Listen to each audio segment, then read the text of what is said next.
अस्सलाम वालेकुम वरहमतुल्लाहि वबरकातुहू। आप देख रहे हैं मेरा फेसबुक और यूट्यूब चैनल और मैं हूं गुलाम नबी मदनी।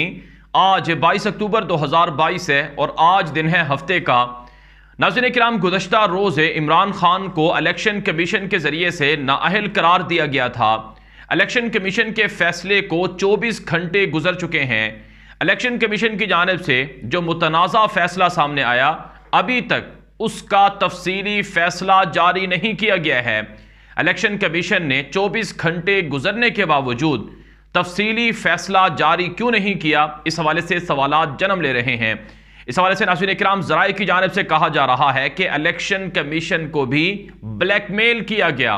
अगर इलेक्शन कमीशन फैसला जारी ना करता तो फिर कल रात को ऐसी प्रेस कॉन्फ्रेंस हो सकती थी इंपोर्टेड हुकूमत की जानिब से, जिसकी वजह से काफ़ी तबाही मच सकती थी।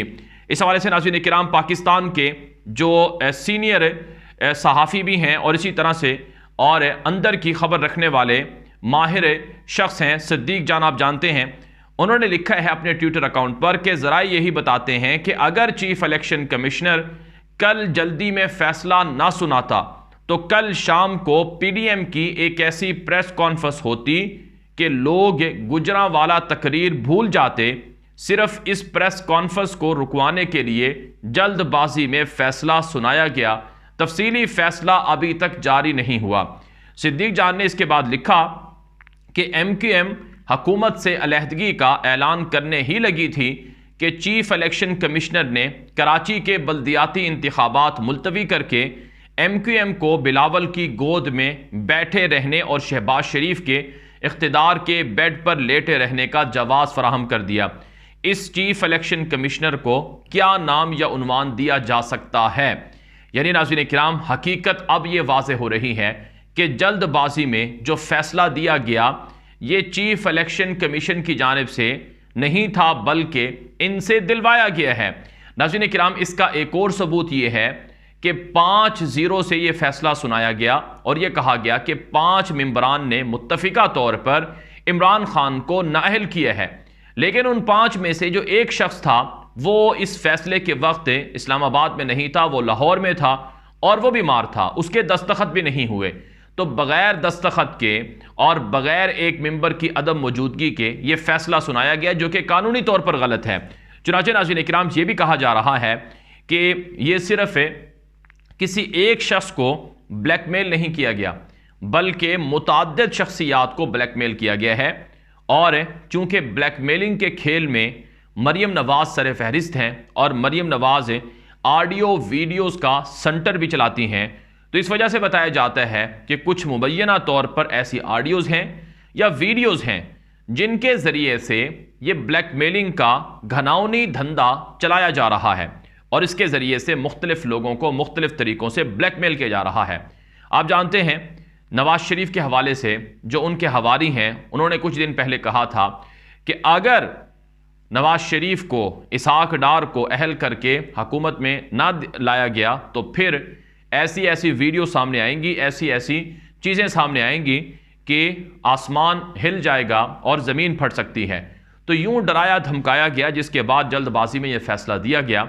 लेकिन बहरहाल ये कौन क्या खेल खेल रहा है, कौन क्या तमाशा कर रहा है, कौन किसको ब्लैकमेल कर रहा है, पाकिस्तान की अवाम ये अच्छी तरह से जान चुकी है। अब नाज़रीन किराम, एक ताज़ा खबर के मुताबिक इमरान खान की जानिब से इलेक्शन कमीशन के मुतनाज़ा नाअहल करार देने के फैसले को अदालत में चैलेंज कर दिया गया है। इस हवाले से रिपोर्ट में बताया गया है कि इमरान खान की जानिब से बैरिस्टर अली ज़फ़र ने इस्लामाबाद हाई कोर्ट में दरख्वास्त दायर कर दी है, जिसमें कहा गया है कि इलेक्शन कमीशन के पास करप्ट प्रैक्टिसेस नाअहली का फैसला करने का इख्तियार नहीं था। दरख्वास्त में इस्तदा की गई है कि इलेक्शन कमीशन की जानिब से तोशाखाना रेफरेंस केस का फैसला कलअदम करार दिया जाए और केस की समाअत भी आज ही की जाए। इस हवाले से बताया गया है कि इस्लामाबाद हाई कोर्ट में दरख्वास्त इलेक्शन कमीशन के फैसले की कापी के बगैर ही दायर की गई है। फैसले की कापी फ्राहम करने के लिए दी जाने वाली जो इलेक्शन कमीशन में दरख्वास्त थी उसकी कॉपी भी मुंसलिक की गई है। नाज़रीन किराम, इस हवाले से बताया जा रहा है कि जानबूझकर इलेक्शन कमीशन की जानिब से फ़िलहाल जो मुस्तकिल और तफसीली फ़ैसला है वो जारी नहीं किया गया है। तो यूं नाज़रीन किराम इलेक्शन कमीशन भी बेनकाब हो रहा है और इसी तरह से इलेक्शन कमीशन के जरिए से फैसला करवाने वाले चोर डाकू माफियाज भी बेनकाब हो रहे हैं। अब नाज़रीन किराम एक और खबर यह सामने आ रही है कि कल इमरान खान की नाअहली के खिलाफ जो मुल्क भर में एहतजाज हुआ, इस हवाले से राना सनाउल्लाह कस्में खाकर ये दावे कर रहे हैं कि 20, 30, 40, 50 लोगों के अलावा किसी शहर में ज़्यादा लोग नहीं निकले। हालांकि कल पूरा पाकिस्तान मैदान में निकला था और अब नून लीग ये बयानियां बना रही है कि चूंकि लोग नहीं निकले, इस वजह से इमरान खान ने वो जो एहतजाज था वो ख़त्म किया है।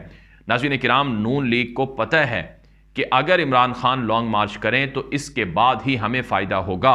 वो इमरान खान को उकसा रहे हैं, ट्रैप करने की कोशिश कर रहे हैं कि इमरान खान लॉन्ग मार्च करें।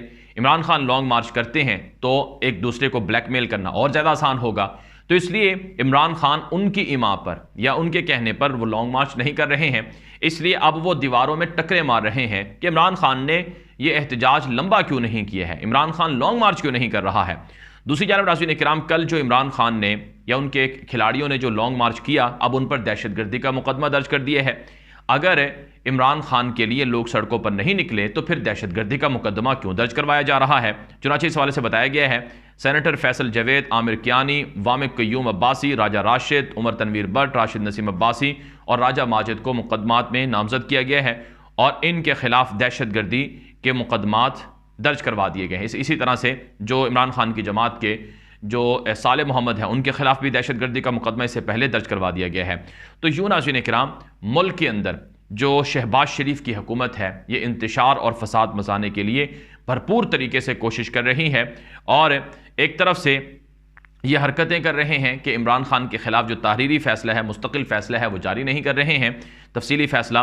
और दूसरी तरफ से इमरान खान को अवाम के अंदर ये कहने की कोशिश कर रहे हैं कि उनके साथ तो लोग हैं ही नहीं। तो इस पर नाज़रीन किराम शेख रशीद ने कहा है कि अदालत की एक पेशी की मार है। ये फैसला पाकिस्तान के तमाम जो सियासतदान हैं, सीनियर जो सियासतदान हैं वो, और इसी तरह से सीनियर कानूनदान, उनकी नज़रों में ये फैसला ये मुतनाज़ा भी है और गैर कानूनी भी है। इसे अदालत फ़ौरन से पहले उड़ा देगी। दूसरी जानब नाज़रीन किराम, पाकिस्तान के अंदर बदअमनी और इंतशार के वाक़यात में इजाफा देखने में आ रहा है। कलात के अंदर बम धमाका हुआ है जिसके नतीजे में 2 सिक्योरिटी एहलकार शहीद और 3 ज़ख्मी हुए हैं। इसी तरह से केपी में एक और फायरिंग का वाक़या पेश आया है जिसमें 2 पुलिस एहलकारों को शहीद कर दिया गया है।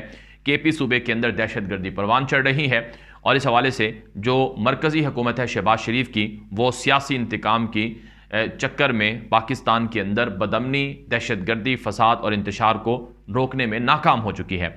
इसके अलावा नाज़रीन किराम, गुज़श्ता रोज़ पाकिस्तान को FATF की ग्रे लिस्ट से भी निकाल दिया गया है। ये बहुत बड़ा पाकिस्तान के लिए कारनामा है। मनी लॉन्ड्रिंग और दहशतगर्दी की माली मुआवनत पर नज़र रखने वाले आलमी इदारे की जानिब से कहा गया है कि पाकिस्तान ने 34 नुकात पर अमल कर लिए हैं। वो 34 नुकात जो 2018 में दिए गए थे, जिसके बाद पाकिस्तान को FATF ग्रे लिस्ट से निकालता है। अब जो FATF की मुस्तकिल जो प्रेस रिलीज़ जारी हुई है उसके अंदर ये बात बताई गई है कि इमरान खान के दौर में FATF के जो नुकात थे उन पर अमल किया गया था और इसका पूरा क्रेडिट पाकिस्तान की जो साबिक हुकूमत है इमरान खान की उसको दिया जाता है और इसी तरह से पाकिस्तान के इदारों को दिया जाता है, वो इदारे जिन्होंने संजीदा होकर FATF के हवाले से कोशिशें की। और अब पाकिस्तान के अंदर जो सरमायाकारी है उसके लिए रास्ते खुलेंगे, लेकिन उससे पहले शहबाज शरीफ जैसे शख्स को पाकिस्तान से हटाना होगा। ये वीडियो आम कर दें। मज़ीद खबरों के लिए आप हमारा फेसबुक पेज है गुलाम नबी मदनी ऑफिशियल, उसे फॉलो कर लें। हमारा यूट्यूब चैनल है गुलाम नबी मदनी, उसे लाइक कर लें। इसके अलावा नाज़रीन किराम, हमारे जो व्हाट्सएप के ग्रुप हैं उनमें शामिल होने के लिए अपना नाम और तारुफ लेकर मैसेज करें, आपको ग्रुप में शामिल कर लिया जाएगा। अब तक के लिए इतना ही इजाज़त दीजिए। अस्सलामु अलैकुम रहमतुल्लाहि व बरकातुहू।